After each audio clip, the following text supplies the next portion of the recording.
Welcome to everybody that's joining us. We are here today to talk about and celebrate Heather Humbert's show On a Whim at the James Wagner Gallery.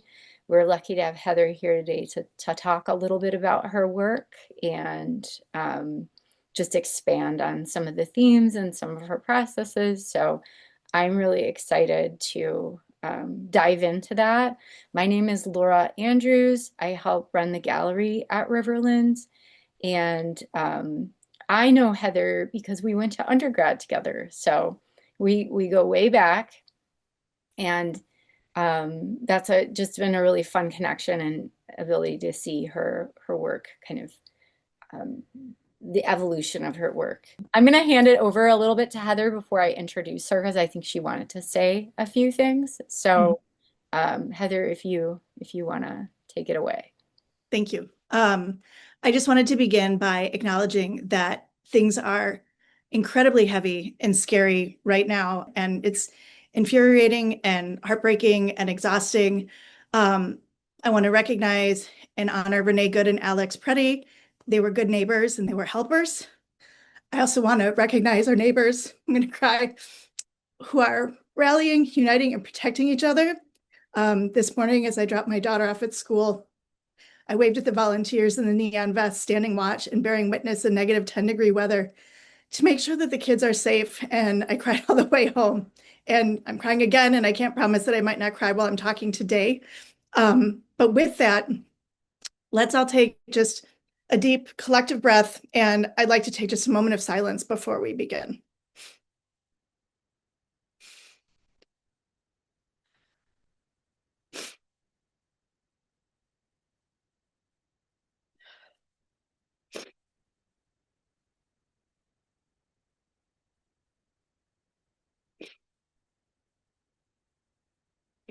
Okay.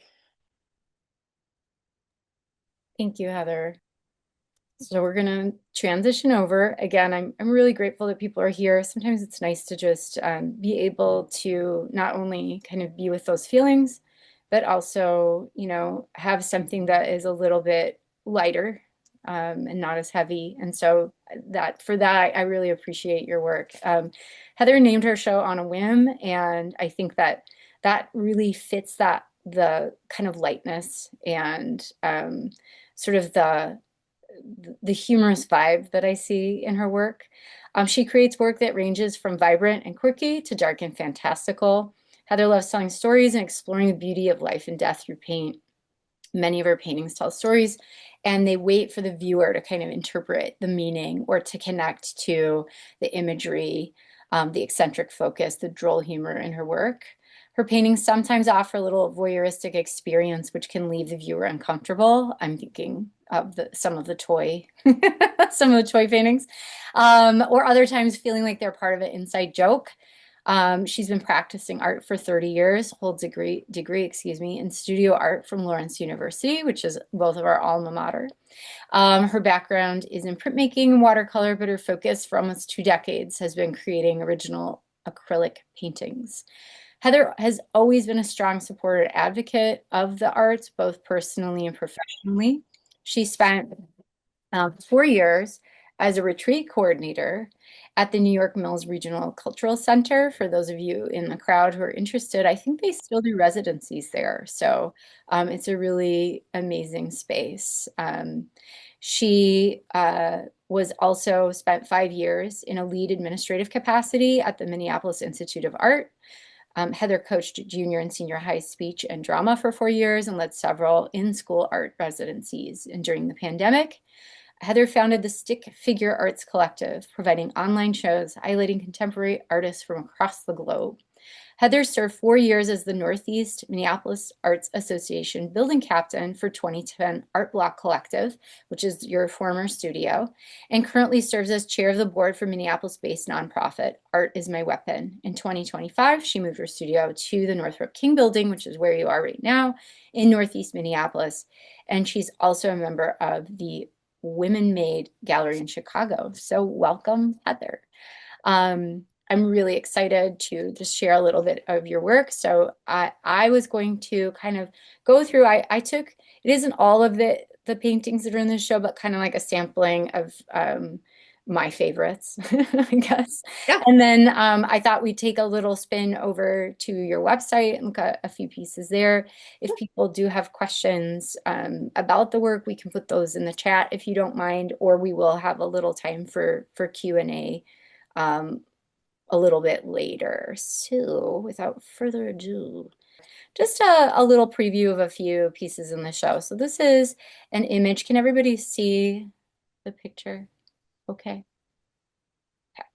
This is just a view through the gallery wall, the front gallery wall, and kind of you can see how her artwork is arranged through the gallery in kind of different clusters, pieces. This is the piece that marketing used to promote the show, and I thought that was a great choice because it has both that like realism and like connection to the animal world, but then also like the humor, kind of putting like the halo, the mandorla halo in, I thought was really funny. This is a collection that includes that piece that was the promotional piece. So Drama Llama 2 was the name of the llama piece, Fishing for Compliments. And it's a little mole with a flower on its head? Is it a It's mole or a actually, bowl? it's a fisher. It's So a, oh, that's the okay. title. That's the Okay. title. So it's Okay. a little Oh, fish. fishing for okay. All Yeah. right. And then Let Sleeping Cats Lie, which I just was talking to Heather and we heard that is one of President Cat's favorite pieces. So that was kind of fun to hear. Moving on along, we've got the real albatross on the upper right. We've got Raven on the left, a favorite of mine. And then lower in the lower right, we have Luna. Here I did a little detail of Raven because I thought that was just like again that attention to detail and realism combined with like this lighthearted, like send up, but also connecting it to 90s club kid culture. And then moving into this is kind of an overview of a wall, and then I have a couple details, but these were sort of collectively just different birds. But then you gave each of the birds a first name.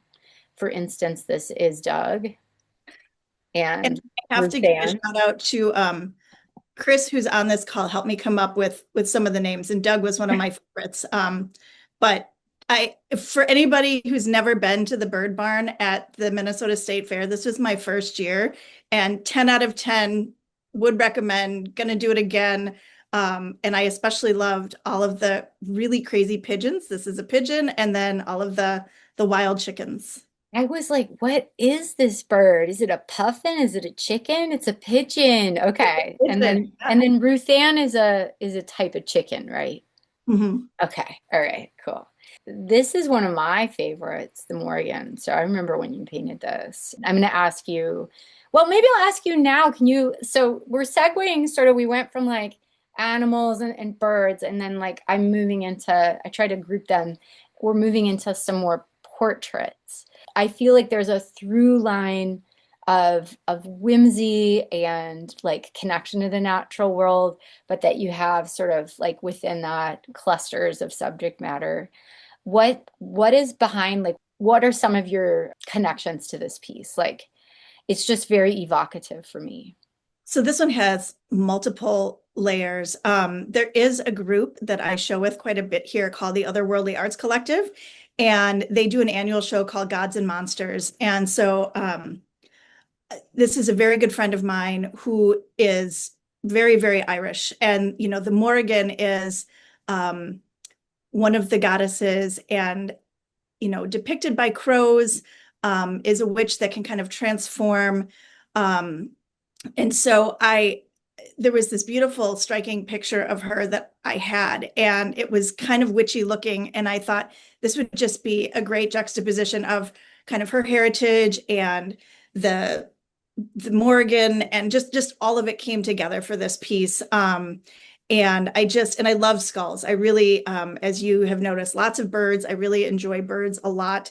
And so I just kind of pulled it all together for Gods and Monsters. So And is the Morgan, I don't know enough about folklore Is it a story? Is it, or is it like it's a figure? So kind Yeah, of like they a witch type female yes. So the power figure. Morgan, it is, I've seen it depicted as singular and as multiple. Okay. They are these witches and maybe goddesses that can turn into crows, Okay. are also human, or and a lot of times they are associated with war. They fly over the fields, they're flying over there. Sometimes they're protective, sometimes they're charging. It's a little bit of both. Hmm. Um, and so I just the seriousness Channel that. and Yeah. the appearance I thought really fed well into that imagery.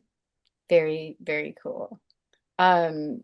When these were some of the pieces when you and I are like our friendship kind of reconnected after college. This is some of these are more recent, but this is some of the work that connected to some of the work that you were doing at that time. Yeah, Can you talk a little bit about how you got into um, painting toys? absolutely. So my father was a professional toy photographer. That was the job that he had that paid him enough to raise a family, which I mean, is 80s money, but still, that was his job. So we always grew up with toys. So I've always had a love and fascination with toys. And also being a child of the 80s, we were the first generation that was marketed to. You look at the craze of Cabbage Patch Kids and all of the cartoons. Like He-Man was developed the cartoon came about in order to sell the toys. Like the toy was first, and then they're like, oh, we should make this TV show around it. So that was kind of our background. And at one point, the company my dad worked for was owned by Mattel. So we had this influx of Barbies that were coming into the house. So I've always really loved toys. And then once I had kids of my own, I started noticing that they would leave their toys all over the house in these really ridiculous positions in vignettes. And I call them like a still life. That, I'd snap a picture and send to somebody and we'd laugh. We're like, oh my gosh, that is so naughty, or that is so ridiculous, or whatever. And I was like, you know what, I should paint those. I think there's something there. And so I started painting all of these toy vignettes. And sometimes they make people uncomfortable and sometimes they make people laugh, and everybody wants to know, and they're like, oh, is this what's happening in this picture? I'm like, I don't know, you tell me, what do you see in this picture, what do you think is going on? So the top piece in this, I call it a modern Judith. And if anybody knows the biblical story, there was a woman named Judith. It's actually very often depicted in like classical art. I Yeah. think Artemisia Gentileschi Yeah. did a painting of her That's what of I was that. thinking of. Yeah. And I feel like there are a couple other, usually women, that also painted these. So Judith was a woman who her people collectively were absolutely being terrorized by an army, and she wooed the army captain into her tent and then lopped his head off. And so when I somebody sent me this picture and I laughed, and that was the first like imagery juxtaposition that came to mind. So that's my modern Judith.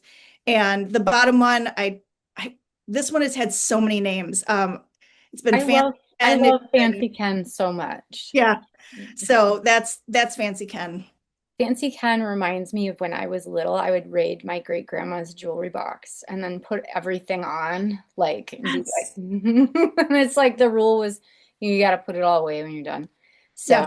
but I feel like Fancy Ken gets to just keep all of the gems. Moving into these insect pieces, these are relatively new. So this has been really fun to see. And you've started painting some skate decks as Mhm. well. Maybe could you touch on just sort of like insects as a theme, and then like how did you get into painting skate decks? Okay. So the Beatles, I'm trying to even remember how I started. I did a couple, and people absolutely went nuts for them. And so I kind of kept doing more. I would like seek out different images, and actually will go back. I had been imagining that skate deck for a couple years. Like I knew I wanted to do it. I just hadn't taken the time. And so as I was kind of researching beetles and like pulling together the idea of how I wanted the beetles to appear on the skate deck, I was coming across all this other beetle imagery. And so they've also been weirdly, wildly popular. Now, I will add the first, I don't know, 6, 7 small beetles I painted were brightly colored, and those were the most popular. As you can see, we're kind of left with the browns and the black ones, and the little less shiny. But when I finally pulled the skate deck together this year, I was so happy when when I was finished with it. Like they really they popped. I think I chose the right colors. I wanted to have a variety of them on there. Um, and I will say with any piece of work, especially if it's something that isn't presented to me, like for example, the toys, those are pictures that I've taken or somebody has sent me that. And so I have that set imagery. But when I come up with an idea and I'm trying to visualize what that's going to look like, the end game, um, it's always a little bit nerve-wracking. You don't know, is it going to turn out as good as I want it to turn out? And I feel like the longer I stew and sit on something, the better the piece typically comes out. And so that's exactly what happened with the skate deck. It just turned out absolutely so much more beautiful than I had even anticipated. And every now and then, like you do a piece and you stand back and you're like, wow, that's I really like that piece. And that was one of them where I was like, oh, okay, yeah, this is exactly like I hit the nail on the head with this one.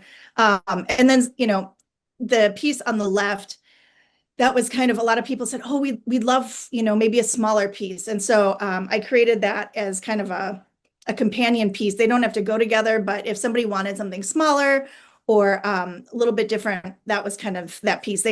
For folks who like the wings out versus just the little creeping along beetles. So right now my goal is I have an acquaintance friend who used to work with me at Mia, who now works at the U. And she was like, yeah, we could get you access to the Bell Museum. And so I was like, yeah, but is that where the insects are? So my goal right now is to get into the insect department and take some great pictures and do some more beetles. I mean, that's really reminding me of kind of like Baroque still life painting, where it's focused on this like kind of really detailed realism, botanical kind of illustration. But it also, what I love is like, especially the ones on the right, have a little bit of personality, and that you named them not Stewart, not Herbie, not a Volkswagen, not Bailey. It's like giving it that little like cheeky attitude. Yes.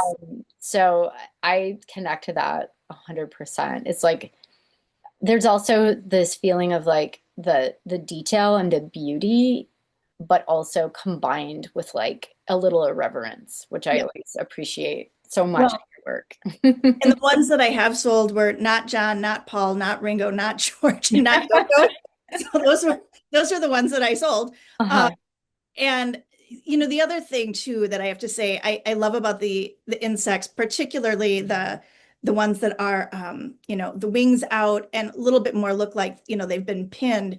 I did work at Mia when the Guillermo del Toro exhibit was there, and I do he has so much of it in his collection and in his movies where it's those botanicals, those old books and the drawings and the capturing of kind of the creepies and the crawlies. And I love that, like almost that old apothecary witch's cabinet.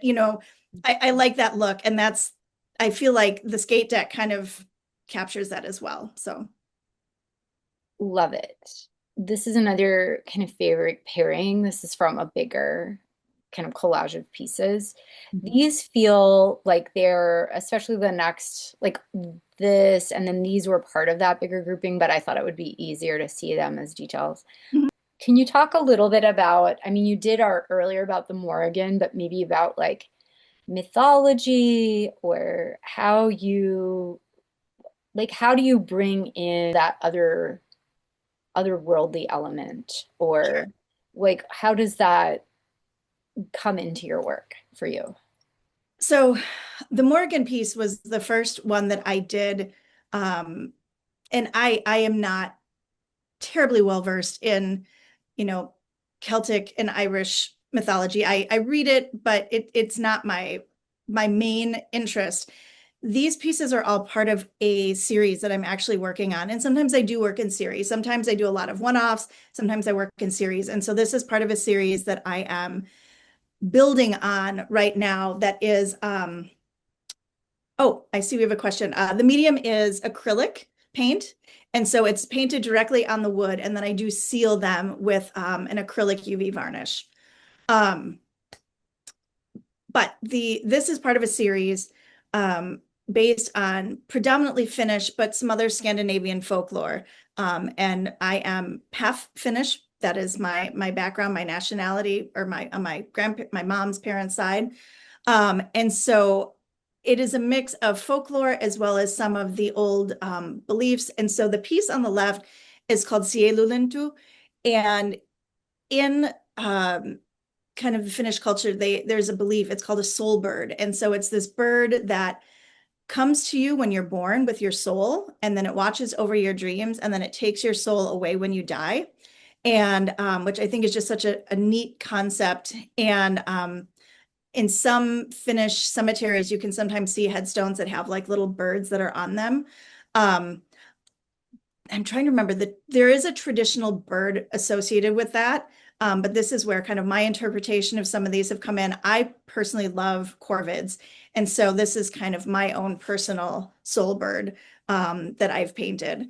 And then on the right is an owl skull. And I love owls. I know in some Finnish folklore, they can be bad omens, but I think they're pretty cool. And so I did want to, this is a skull from the Bell Museum's collection. I know I mentioned that earlier. I do, when I can, take my own reference photos. And so I love going to museums, the zoo, aquariums, other places where I can get, my own photography to use as references. So that's kind of that pairing of, maybe a little bit of life, maybe a little bit of death. So, Mhm. Very cool. And then the next two are even, I feel like, more steeped in that kind of mythological space. mhm, I'm gonna kind of scan between them and mhm. then maybe come back. Like, how did you develop these paintings, the So imagery in these paintings? this one was also a piece that I made for Gods and Monsters, but I didn't put up for sale. And I'm kind of holding all these because I'm trying to build a bigger body of work.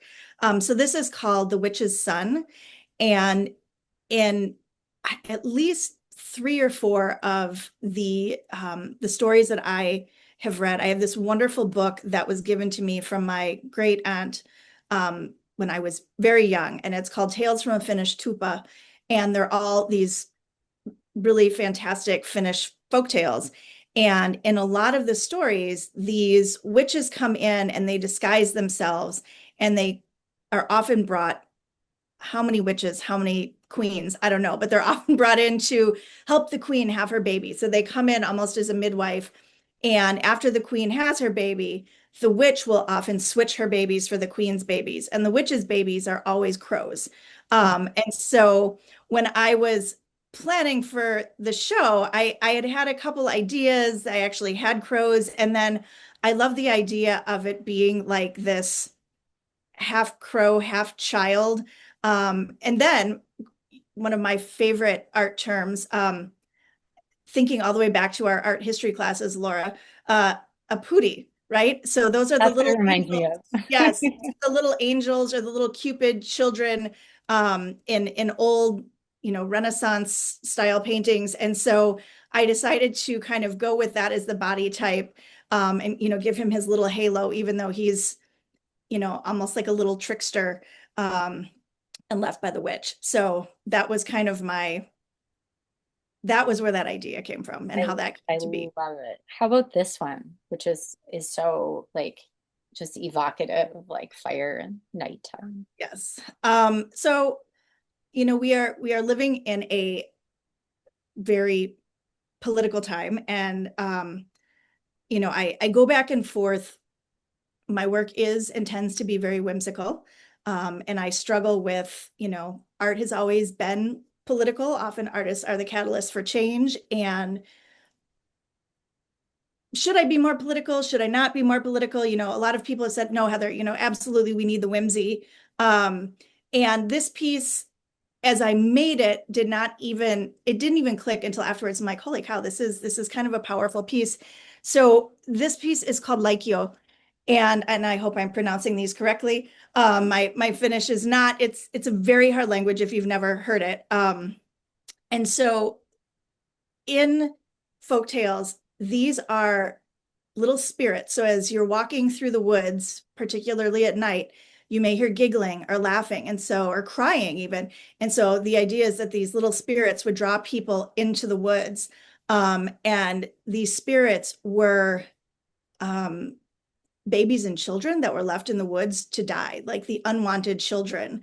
And so the folklore is that these fires would burn as long as their natural life would have been. So if you were meant to live for 70 years, that little flame would be out there pulling people into the forest for 70 years.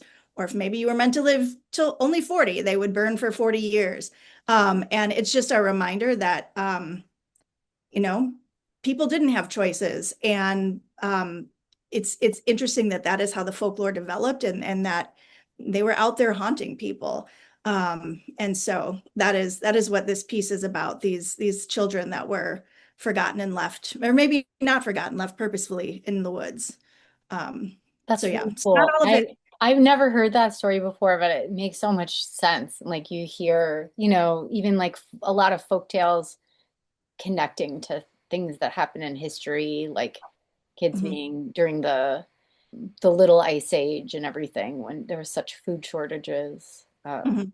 Kids being maybe abandoned because there was nothing to eat. So that's really interesting. My last little group that I wanted to share were the possums. We've got the jackalope, the party possum on the Yes. upper right, and then you scream, I scream, we all scream at the bottom. So one time, Heather saved me because I had a possum in my yard and my dogs wanted to murder it. And I didn't know what to do because they are so scary looking. And I didn't know how to wrangle this little possum and get him out. But Heather was my emergency call. I called Heather and you gave me like very specific instructions and it worked. I did what you said. Little possum left. I made like a little trail of food. I made like a little tunnel and he was safe. So, can you tell us a little bit about your background with possums? Yes. It was an accidental background. So in the winter of 2017 into 2018 was, I don't know how many of you remember, it was just brutal. Like we would get 18 to 20 inches of snow, and then it would drop to like -20. And then we get another 18 to 20 inches of snow, and then it would drop. And that went on. I mean, the last big snowstorm of that year, I remember it was April 15th because it was my daughter's birthday, and I almost didn't make it to birthday dinner. And so during that winter, I had taken in a stray cat, and I had had a heated cat house on my porch. And this ridiculous opossum had moved into the cat house. And of course, every time I saw him, I would scream because I was just startled because I knew he was there, but they kind of creep around. And then he would turn and hiss at me, and we'd both stand there screaming at each other. But they are also not really meant for our climate. They have those little tiny fingers and they have those really delicate little ears. And they have, due to a mix of global warming and freight and other things, they have now migrated into Minnesota. And so I did not want to evict him that winter because I knew it was going to be bad news for him. So I let him stay, and he got a lot of rotten bananas and occasionally some other stinky old food, and he was very, very happy. And then I finally evicted him. And so every now and then it had like a little zipper lid on this house, and I would like unzipper and take a peek. And so he usually screamed at me, and then I'd zipper him back up and we'd go about our days. Did you Um, ever get any more possum tenants? no, because then after that, I moved the cat house. There was no more cat house. However, um, I have seen a few. There was one night we were sitting watching television and it was dark and we could hear this like scratching at the back door and we were like, oh my gosh, what is that? And so I went out and there was this one like hanging on my back screen like window, like looking in the house clearly for food. I'm like, no buddy, you don't get food. He was um, like, I heard this is the place to go. right, he's like, this is party possum house. um so because of that, then I did learn, everybody started sending me opossum information. So that's when I learned they're North America's only marsupial and they're not really meant to live here. And people talk about all the ticks they eat. I mean, they don't really go around hunting ticks. They eat a lot of ticks on themselves. But they are also typically they're like 99% rabies free.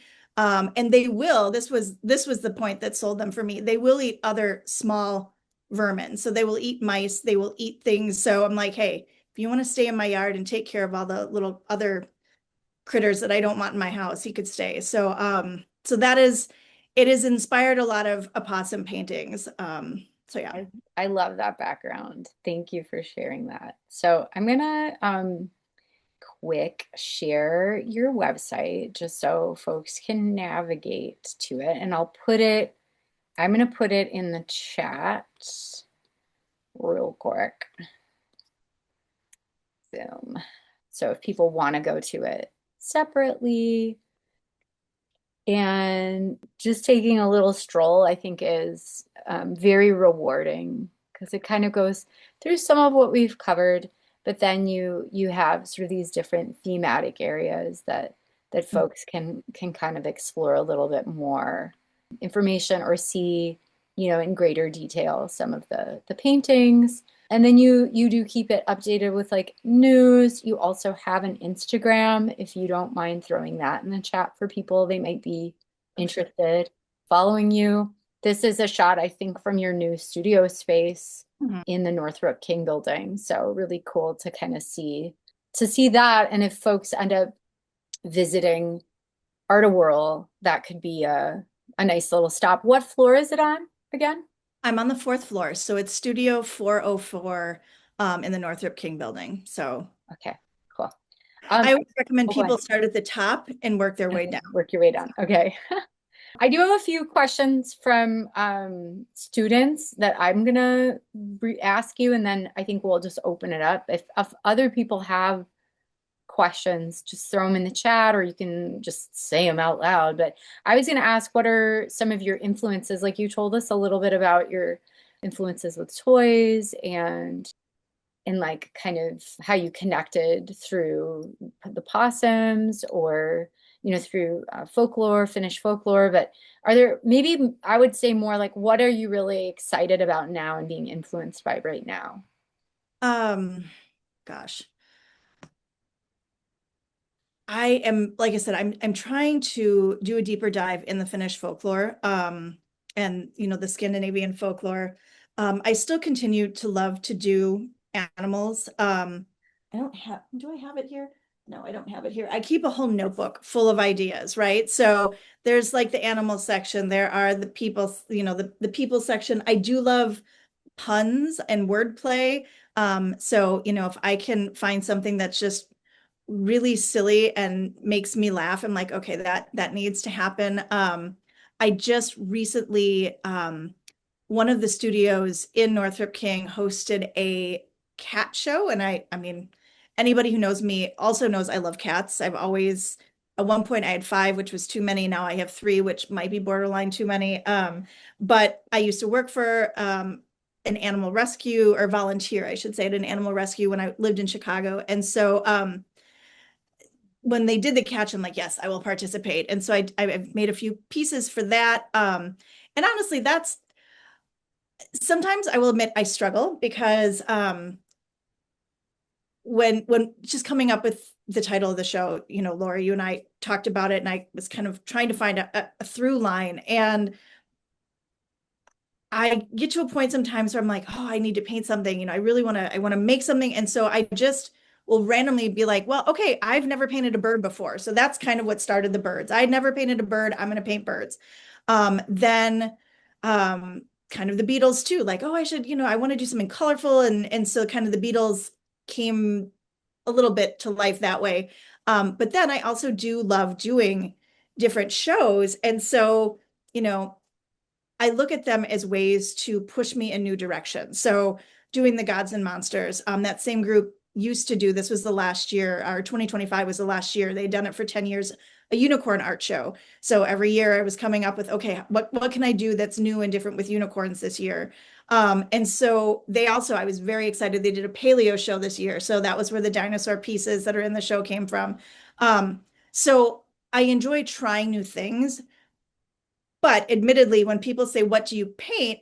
Some people are really known for I paint horses or I paint people or they're able to really define what they do. And I'm like, I paint a little bit of everything. And I've had people say that they come in and they look at my wall and they're like, so you did all of these?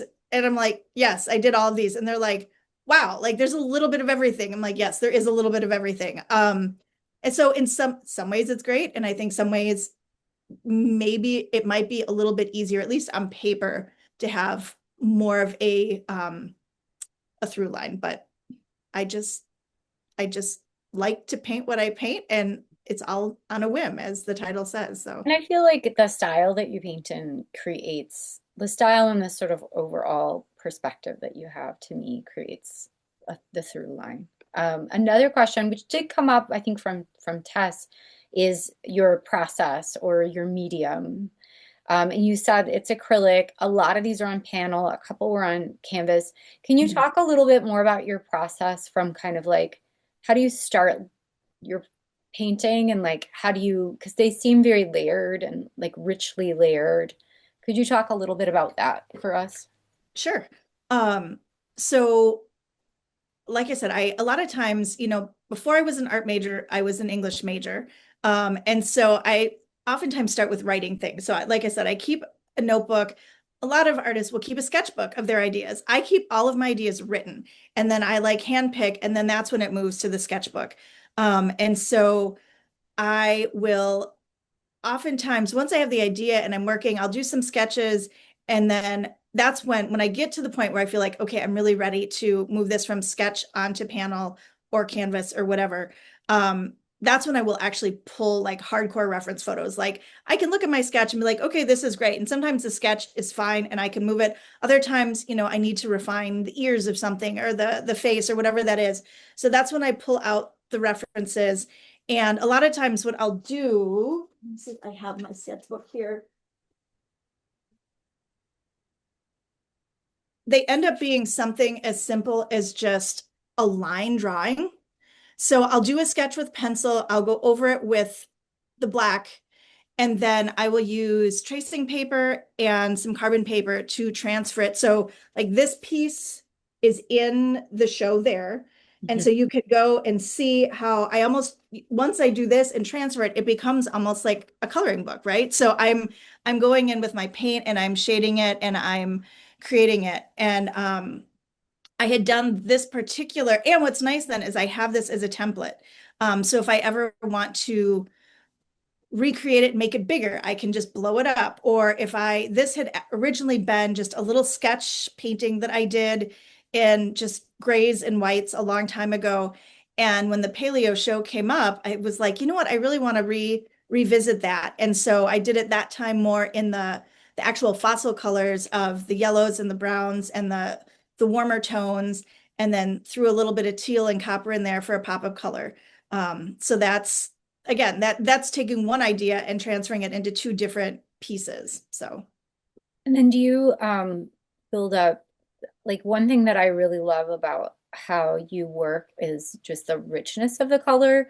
Do you mhm. work kind of like how do you do your blending? Do you do wet into wet? Like how do you just like match your colors and like keep building them? I do I do a little bit. I mean, wet into wet on acrylic, as you know, is hard because Yeah. acrylic does dry so fast. So, the Beatles, for example, oh, I should have had some pictures ready. So like, let me I look at can I'm okay. gonna look at my skate deck real quick, just as so I can kind of explain. Like, there's one in particular that let me pull let's see. Um, all of those actually started with like really vibrant bases. So um, the one, I think it was like second from the bottom, if you look in his little head, you're going to see like a hint of blue peeking through. And So, I think I can probably pull it up. okay. Let me give me a second because Laura, Laura Old. One of my students today, this is a total aside, they were like, "Is your name Laura?" Because sometimes, you're talking about this Laura person. I'm like, I'm just referring to myself in the third person. So I'm doing it here too. Okay. Boop, boop. Is this the one Yeah. we're looking for? Yeah. Okay. And then I So, can probably zoom. so we'll say like first of all, the one on the top, the wings that are the green, they actually started out as super neon green originally. That was the base layer. And then I added the dark. And then once the dark came in, then I went back in and that, lightened it up with the whites and the light a little bit more lighter on top. But I like to start with a really vibrant. The one underneath it, that also started, if I recall correctly, I think that was like orange and purple, like neon blaze orange and like a hot purple were the base. And then I built up on that. And, the reason I do that too is sometimes maybe a little bit of that peeks out and it gives it kind of that three-dimensionality and a little bit more of a pop. And like I said, the bottom two, the parts that look black were actually really vibrant blues that I painted originally and then layered up the color over it and let some of that show through. Um, I normally try not to use a black. I do keep some in my in my big pile of paints. But as much as I can, I try to use grays just because I think black gets so severe. With the Beatles, I mean, they are black. And so I did bring some of that in, particularly for like the legs, but a lot of that is actually just a Payne's gray, which gets pretty close, but it is a very blue gray. And so sometimes I don't want it that blue. So then I will go to more of a black or like an ivory black. But I do like building up the colors. And I'm very sad because the beautiful wings were all created using this particular yellow, and I can't remember what it was called, and Golden has just stopped making it. So Oh, I'm now gonna have to find a new is it trans is it Azo? No, I don't know. I'm trying to remember what it was called. Yeah, I know what you're talking about. I think it's from the automotive industry and they don't use that color very much anymore. So it's tough Yeah. to source that pigment. Yeah, So I know what you're talking about. It's like a transparent, really yes, pretty kind of yes. yellowy brown. Mhm. Really beautiful. Like this, I think, thank you for talking us through that because it shows that richness of color and like form that I just love it so much. All right, Laura, not Laura, me. I'm gonna stop asking questions and open it up to other ones. So here's a question from the chat. Jed says, "Thank you for the thoughtful moment of silence at the beginning of today's talk. On that note, do you have any advice on how one can best keep up the creative process and keep whimsy when the outside world is making it difficult to corral and parse all the feelings?" Ugh. I'm struggling right now. I actually have a piece that I'm supposed to have done in 2 weeks that I haven't even started. And it's it's something that I was looking forward to, and I'm struggling. I've actually channeled it. I thought I brought them over here. I've tried to channel some new pieces. It's they're not whimsical. What do they do with them? I have started doing very small paintings. I have an ice pick. They're a little bit tongue in cheek with everything going on, but I have a couple different ice picks and things that are kind of my whimsical yet serious response to having the ice presence right now. Um, I don't want to say it almost has to be forced, but for me, painting is very cathartic. And I know that if I'm not creating, it's not great for, I don't want to say my mental health, but it helps me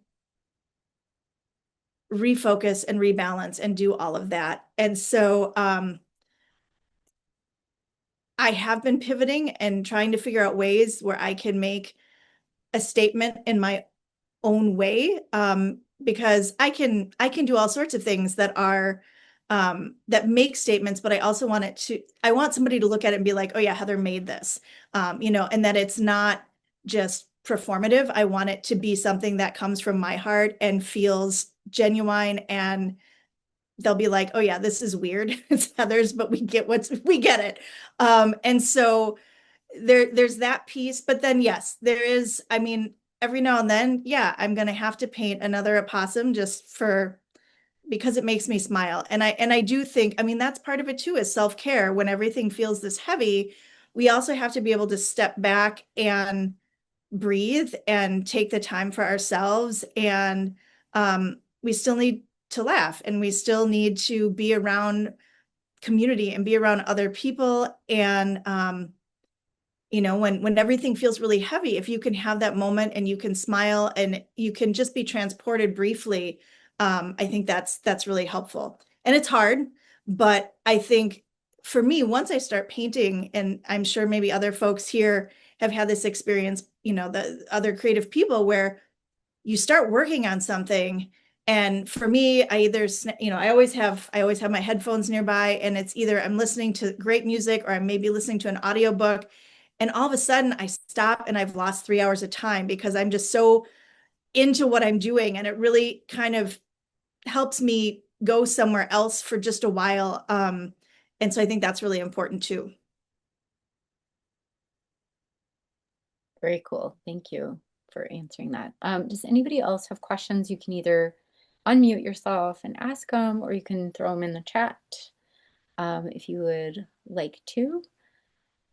I think I'm just really grateful that Heather and everybody took the time to today to join us and be um, just be part of sharing about creativity. I think it is really, I mean, it is really tough to sort of be like, let's just, have normal life, because it's not, doesn't feel like that. So I'm grateful we're all here today supporting each other. Um, any other questions for Heather? All right, a couple just notes for the group. Heather's show will be up through Friday, through this Friday. I believe it's January 30th. Yes, January 30th. You can also find Heather in the Northrop King building. You're open during Art Whirl. You're also open during some, I think it's first, is it first Thursday?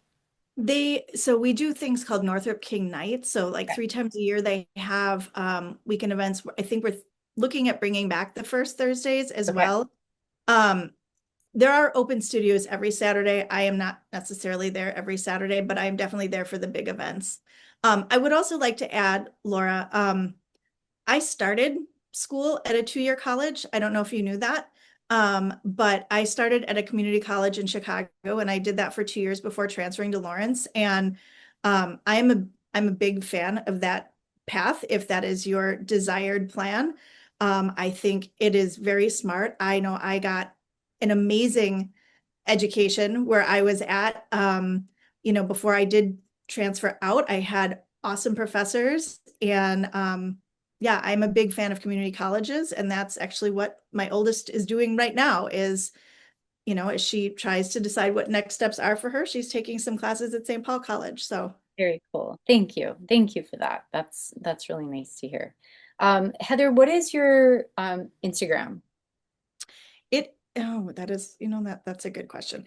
I Heather Right. Humbert is evidently a more popular name than I thought. Okay. So I just want to throw that in there before we totally yeah, wrap it up, because that's it's probably one of the best ways if people are interested in finding Heather's work. Um, here. Following you on Instagram, it's HLH, so HLH I'm putting it in the underscore art underscore MN. There's Heather's Instagram. So you do post on there very consistently. And if you're doing events, that's the easiest way to find shows, events at Northrop King, any other shows that you might be in. So make sure folks, hop on to that if that's something they're interested in. Well, thank you everybody for joining us. Anything else that you want to share, Heather? Um, just people should, I will always encourage people to make art, right? Like even now, even when it's hard, um, I think it can help calm us. I mean, there's art therapy for a reason. And so I think even if it's just doodling or pushing paint around, even with no end game in mind, I think it's just so important. And I'm a big fan of color. I think, if you can splash some color around too, and I feel like color feels good, I just say, just make art. I love it. Thank you, Heather. Thank you so much. And again, if you get a chance, check out her show or check out Heather at Northrop King. And I think we're going to wrap it up. Thank you, everybody, for joining us. Thank you so much. And take care of yourselves, stay safe, and have a good rest of your day. All right. Great. Thank you so Bye. much.